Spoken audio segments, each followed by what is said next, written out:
everyone! So we're here at the orchard right now. Papakita ko sa inyo guys, meron ako ditong small papaya na kasing tangkad ko lang ba? 5 feet lang.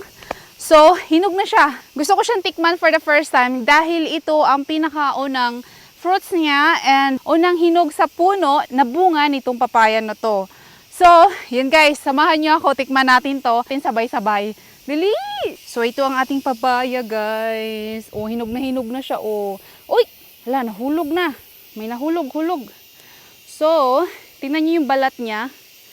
I think it's still okay. Let's see, ha? Buksan natin. Then, yung isa din.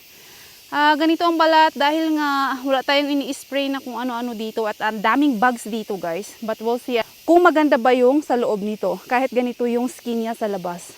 So, this is it. Open na natin. Sabi nga nila, don't judge the book by its cover. Let's see kung ganito din sa papaya or sa fruits. Malambot na. Woo! Sabay-sabay nating i-judge.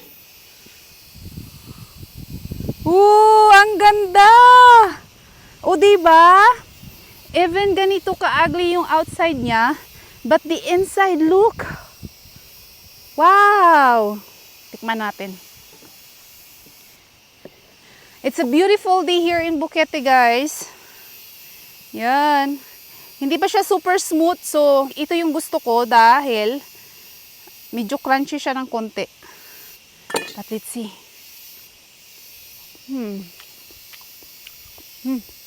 Sweet. Hindi siya overripe. Perfect lang ang kanyang pagkahinog. Nami.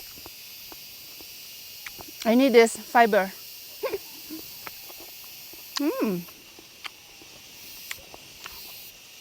Tumubo lang to, hindi ko to tinanim. Napulot ko tong papaya tree na to somewhere there and then transfer ko lang dito. I like this. Galing. Orange fruit. For my chicken. Sarap! The life of Lizelle here in Buquete. Thanks for watching.